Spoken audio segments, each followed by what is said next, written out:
My stepdaughter ignored me at her wedding and replaced me with her biological father, but when it came time to pay, I was already gone. I've been married to my wife Sarah for over 20 years. When we met, she was a single mother to a 5-year-old girl. Emma was a bright-eyed, curious little girl with a laugh that could light up a room.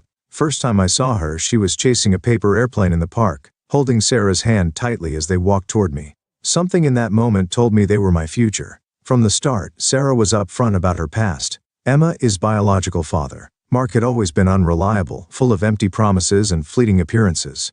He called on birthdays, drop off cheap gifts, and then disappear again. Emma would always get excited whenever he showed up. Though Sarah tried to manage her expectations when Sarah and I got serious, she made it clear that Emma was her priority. I accepted that wholeheartedly. What I didn't expect was how deeply I'd grow to love her. It wasn't immediate. But over time, every "I love you, Dad," and every little drawing with my name spelled wrong won me over. I was there when she learned to ride a bike after countless falls and scraped knees. I was there when she had a high fever in the middle of the night, holding her while Sarah rushed to get a thermometer. When she had her first school recital, I helped her practice her poem until she knew it by heart. On the big day, she trembled behind the curtain, but found my eyes in the crowd before she started needing reassurance that I was there. I always was. Mark, on the other hand, was just a background character. He made big promises next summer. "I'll take you to the beach," or "I'll buy you that bike you want," but never followed through. Emma used to cry when those promises fell apart. I always picked up the pieces. I never wanted to be the reason she lost faith in her father. As she grew older, our bond only strengthened. I was the one who went to her school meetings, helped her pick out her graduation dress, and cheered her on from the bleachers at her games. She called me Dad. And even though I wasn't her father by blood, I knew she meant it. That's what happened next broke me. When Emma went to college, I supported her without hesitation. I covered most of her tuition, books, and even her small apartment's rent. It was a financial sacrifice, but I didn't care. I wanted her to have the opportunities. One never did. Mark, as always, remained inconsistent. He calls sometimes to say your dad is proud of you, but never contributed financially or played an active role in her life. When Emma graduated, she ran up to me after the ceremony, tears in her eyes. "Thank you, Dad, for everything. Couldn't have done it without you." That moment, every sacrifice felt worth it. When Emma announced her wedding to Andrew, I was genuinely excited. I imagined walking her down the aisle, a symbolic moment reflecting everything we had been through. I never said it out loud, but I assumed that honor would be mine. After all, I had been there for her through every milestone. The weeks leading up to the wedding were filled with excitement. Emma talked about her dress, the flowers, the music. As always, I offered my support, paying for part of the reception, contributing to her dress and covering extra costs. I never expected anything in return, except to be acknowledged as an important part of her day. Then the invitation arrived. I opened it with a smile, expecting to see my name in a special place. Instead, it was just a formal guest list. My name wasn't anywhere significant. Worse, Emma had chosen Mark to walk her down the aisle. First, I thought it was a mistake. But when I asked her about it, her response hit me like a punch to the gut. "There's only one biological father, and I've always wanted to give him this moment." I can't describe how that felt. Years of love, sacrifices, and effort dismissed like they meant nothing. The worst part wasn't her choice. It was how casually she said it.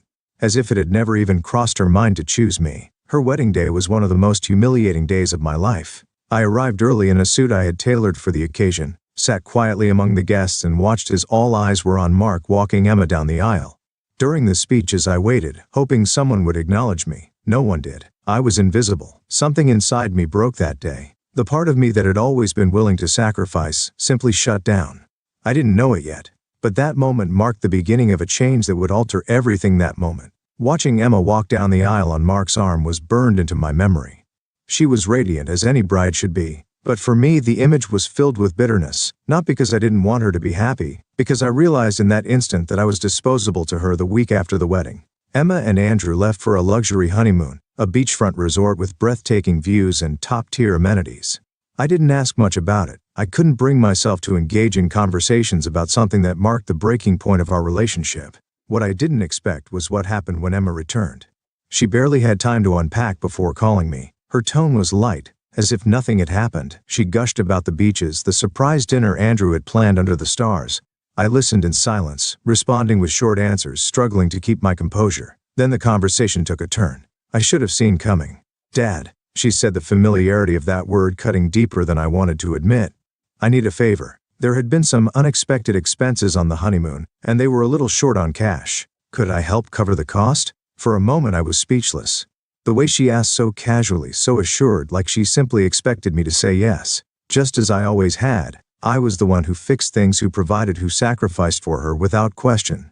But this time, something in me refused. Maybe it was wounded pride, or maybe it was the weight of years of being overlooked. All I know is for the first time I didn't feel obligated to say, "Yes, I'm sorry, Emma," I said, keeping my voice steady, though my heart pounded. "I can't help you this time." Silence. I could imagine the confusion on her face. "You've always helped before," she finally said, disbelief in her voice. I took a deep breath. "Maybe you should ask Mark. He's your real father. Isn't he? Maybe he can help." Another long silence, then a quiet "I understand." And she hung up, not a woman no longer, just an abrupt ending that left an empty space in my chest. Later, Sarah confronted me. She called me cruel, said I couldn't just abandon Emma when she needed me. I told her it wasn't about money, it was about respect. I was there for her for over 20 years, Sarah, and when she had the chance to acknowledge that, she chose to act like it wasn't enough. I can't keep being her backup plan whenever things don't go her way. Sarah didn't understand. To her, blood always came first, even when that blood had done nothing but make empty promises. The conversation ended in silence. But something between us changed. An invisible wall formed where there had never been one before. Emma hasn't contacted me since. Right after that call, Sarah told me that Andrew was upset with me for abandoning Emma in a tough moment. Apparently Mark had, unsurprisingly, vanished. No calls, no messages, nothing. I guess Emma was finally seeing the truth that didn't change what she had done, or how she had made me feel that night alone in the living room. I replayed every moment I had been there for Emma, every time she had smiled and called me Dad. And I realized something. I had always believed that title was a choice, a recognition that I had earned my place in her life. But now I wondered if it was just a convenient word to her, something she said when it benefited her. I don't know if I can ever move past this. But one thing is certain this time, I won't be the one to keep giving, because honestly, I don't think I have anything left to give. 3 months since the wedding. And despite my efforts to stay distant, drama keeps finding me. Sarah constantly tries to fix things between Emma and me, looking at me with that mix of disappointment and pleading, as if waiting for me to give in and go back to being the man who never said no.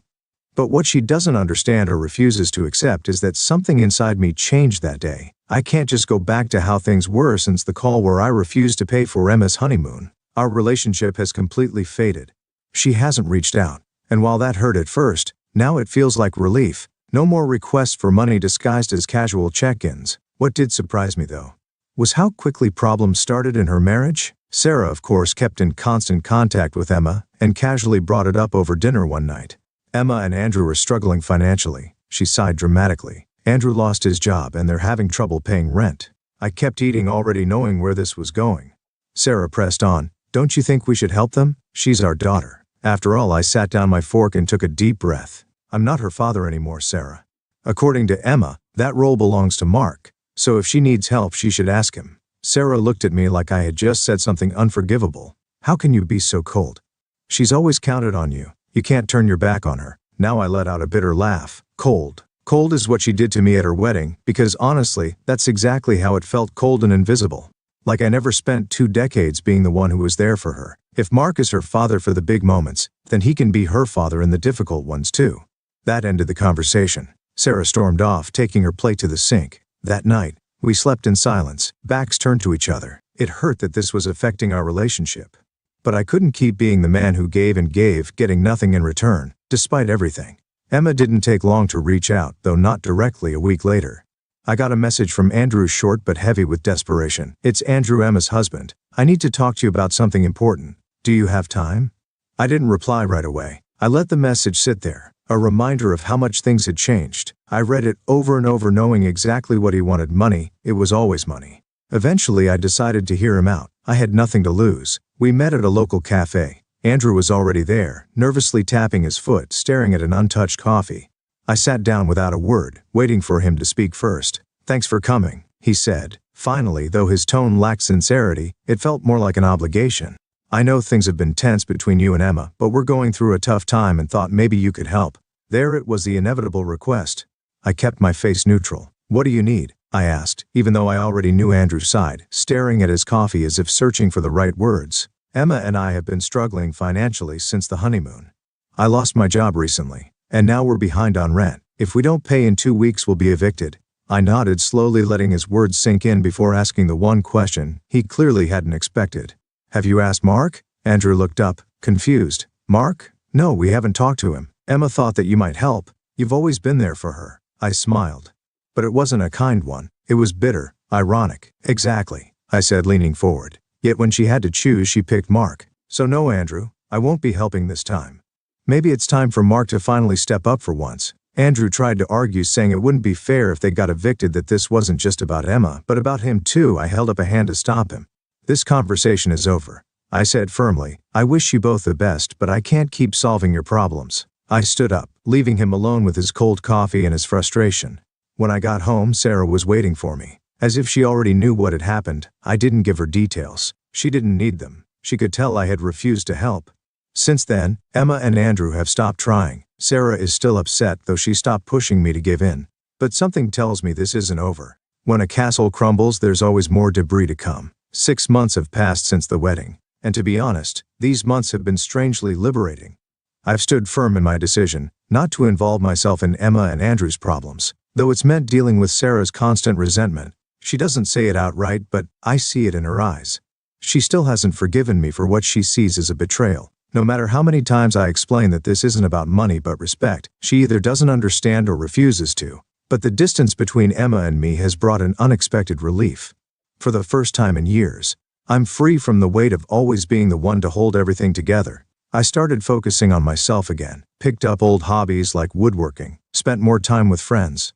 Things I had neglected for far too long. At first I felt guilty for taking this space for myself, but now I see it as necessary. Still, the drama hasn't stopped. A few weeks ago, Sarah told me that Emma and Andrew were finally evicted, couldn't gather enough money to catch up on rent, and their landlord ran out of patience. Now they're staying with Andrew's mother in a cramped apartment, barely enough space for 2 people, let alone a married couple. Sarah was furious when she told me. This wouldn't have happened if you had helped them, she said, her tone full of the now familiar blame. I didn't bother responding. It didn't matter what I said.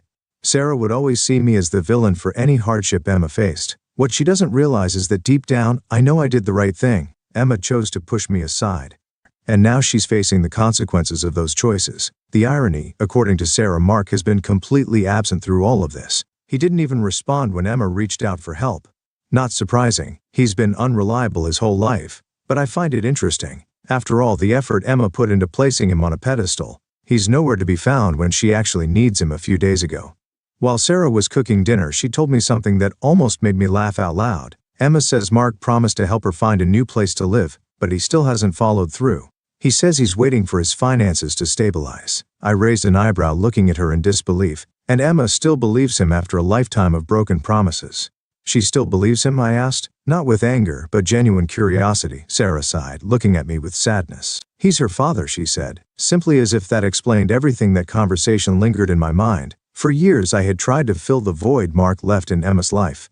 But now I wondered, had it all been in vain? Maybe to her biology always mattered more than actions. Maybe I was never competing with Mark's presence, but with the simple fact that he existed a week ago. Emma finally reached out to me. Surprisingly, it wasn't about money. She sent a message asking to meet, saying she wanted to talk. I hesitated for a long time before replying. In the end, curiosity won. We met at a park we used to visit when she was little. Emma was already there, sitting on a bench, nervously fidgeting with her hands. When I approached, she stood up and gave me a hesitant hug, one that didn't feel genuine.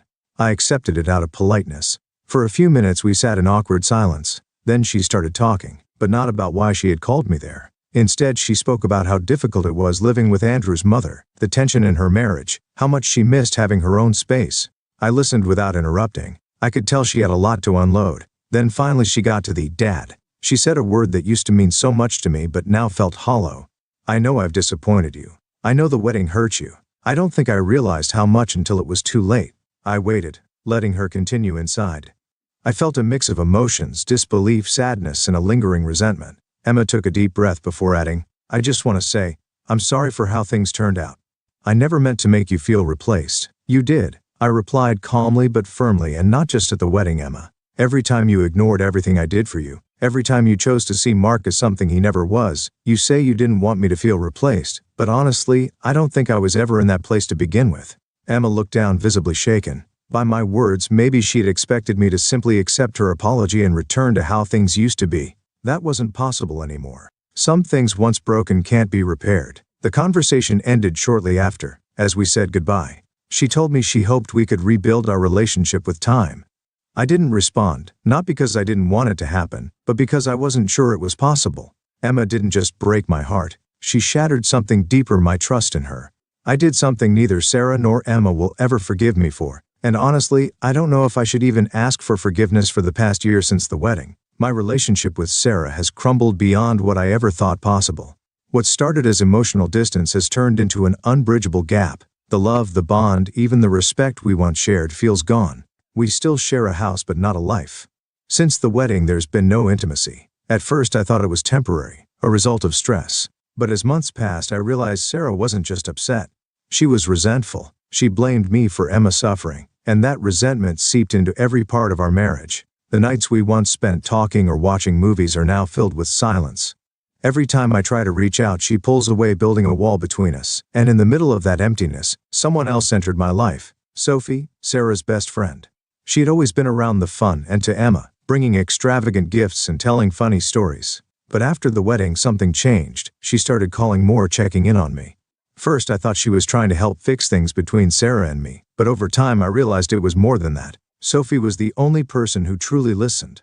She told me what no one else had, that I was right. My feelings were valid, that I had been treated unfairly, that Sarah was being unfair to me. Our conversations became something I looked forward to.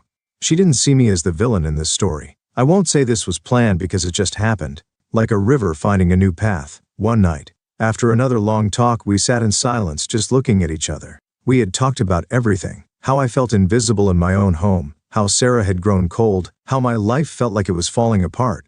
Then out of nowhere, Sophie took my hand and said something that left me speechless. You deserve to be happy. They aren't letting you. I don't know what made me lean in her voice, the way she looked at me. The next thing I knew, I was kissing her, and she didn't pull away. That night, I didn't go home. I spent the hours with Sophie talking, laughing, letting months of repressed emotions finally surface. For the first time in a long time I felt seen, felt wanted. More importantly, I felt understood. I know what I'm doing is wrong, but I don't regret it. Sophie has been my escape. Someone who truly sees me. Found with her what I lost with Sarah: connection. Sarah suspects something. She watches me when I come home late or step out to answer messages, but she hasn't confronted me. Sophie struggles with guilt too, yet neither of us regret what we've done. I know this can't last. When Sarah finds out, there's no turning back, but for now, I don't feel so alone. Final update. 2 years have passed. Looking back, it feels like a distant storm, yet its scars remain. I've rebuilt my life, though I don't know if I can ever undo the damage. Sarah and Emma cut me out completely in a way they freed me. When I finally confessed, Sarah's reaction was even more intense than I had imagined. She confronted me before I could speak. What is this? I've seen the way you've changed. Tell me the truth. I blurted it out. Sophie and we've been seeing each other. She was there for me when no one else was. Sarah's face twisted from shock to fury. Then came the words that still haunt me. So all of it, everything we built, meant nothing to you. I stood there speechless. Everything I had done was to keep my family together, but I had failed. Sarah, I said, voice shaking, while you were trying to save Emma, I lost myself, and you didn't even see it. She screamed so loud at her. What you've done is unforgivable. How could you destroy our family? Emma walked in. She already knew. Her voice was ice. I thought you were better than this. But you never cared, did you? You just wanted to be the hero?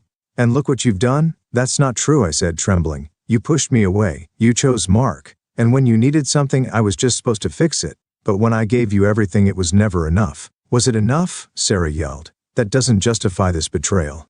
Clara, let's go. Just like that, they told me to leave, to never contact them again. It hurt.